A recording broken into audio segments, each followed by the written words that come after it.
Hi, everybody, and welcome in with J.D. Powell, Pete Yannity. Well, a couple of teams picked in the upper half of their respective conferences, J.D. Each will put a lot of guards on the floor at the same time. Some similar styles here, but kind of give me the lowdown on the matchup. So two very similar teams in that they're both experienced with championship aspirations this year, but both very different. North Alabama wants to force turnovers. Wofford wants to move you side to side offensively. JD, the Tigers do have to respond after a tough loss in Boise. Radford feeling confident, winners of 4 in a row. Yeah, two really tough physical teams. Clemson bouncing back from the Sunday loss at Boise State.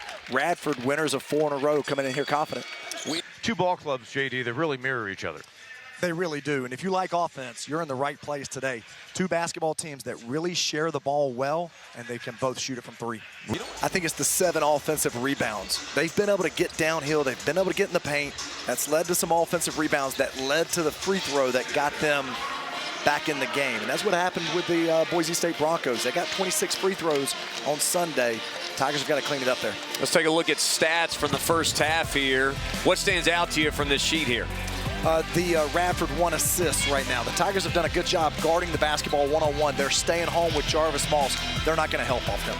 Were some of the things you thought they did well, and then Chattanooga to get back into the game? Well, I really think it started with what Chattanooga didn't do well that helped Furman. Chattanooga averages only 10 turnovers per game, one of the most efficient teams offensively in the league. Turned it over 9 times. Most of those came in the first 10 to 12 minutes. Really sparked a Furman offense that has struggled a little bit in the last couple of games. Allowed them to get out 12 points in transition, 12 points off of turnovers so far. I don't know what I'm impressed with more, the fact that they have rebounded a really good Wofford team by half a dozen, or their shooting really good from the field. Well, I think Sanford's defense had a lot to do with Wofford's struggles offensively. They did a really good job staying home and contesting shots, and Wofford struggled from the field. Yeah. So, Dylan, everything I heard about whenever I would visit practice in the summer and in the preseason was about the work that you had put in.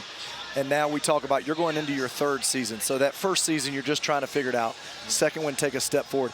Talk to us for just a second about the summer and the off season and the steps that you wanted to make and how you did that this summer. Yeah, going into my junior year, I knew like shooting wasn't my best attribute, so I wanted to be ready, you know. You could tell that the Furman coaching staff wanted to make an emphasis of getting the basketball into the paint to start the game. Consistently fed Garrett Heen, was able to find Cooper Bowser on some rolls, and that's what started to open up those shots on the perimeter. I really believe that's when the Furman offense is at its best. That's what creates those open threes, and they could start to do that early in the game by getting the ball to the basket. Let's go to JD's keys. What you got tonight? Radford wants to play in the paint. They're going to drive the basketball really aggressive off the bounce. And then for Clemson, as we said in the opening, they've got to find some balance. They need that 3rd, 4th score to be able to help Chase Hunter. Clemson, ball movement's been the name of the game, JD. Ian Shefflin is a great distributor for the Tigers. So this is a ball screen in the middle of the floor. As soon as Ian Shefflin catches this basketball, he never dribbles it. His eyes immediately go up, and he's reading David Early right there in the middle of the lane. That's what he's looking for, is where's that help rotation coming from? As a post player right now, if he continues to roll that, it results in a charge. Ian Shefflin does a really good job right there. Catch, face up, get his eyes up, able to find Dylan Hunter in the corner. That's great ball movement by the Tigers right there. Started with the break.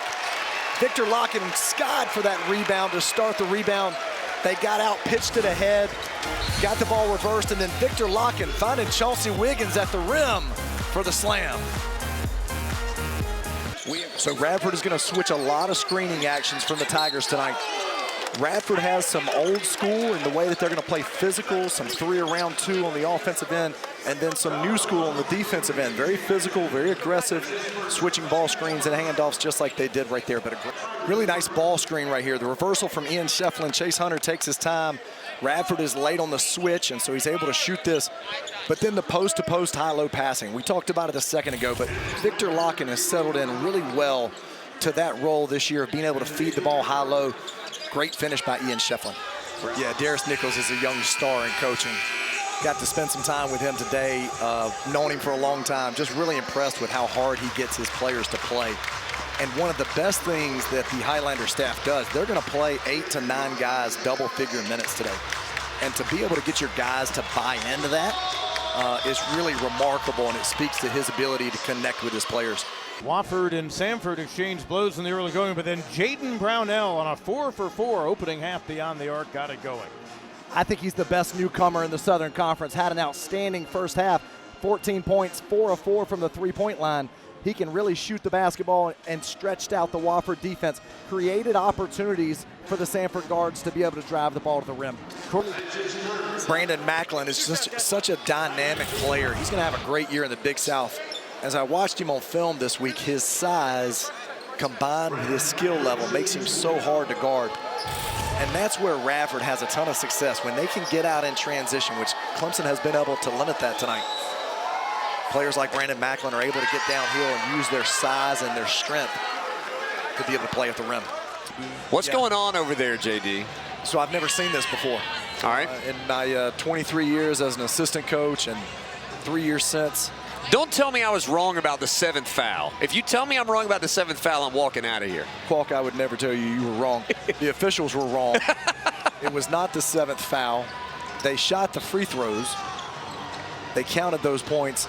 Now, because they missed that, they're going to take those points off of the board, which I've never seen that before, especially this late after that had happened. He came over and told us it happened at 6:54, so over 4 minutes on the clock has passed before they realized that.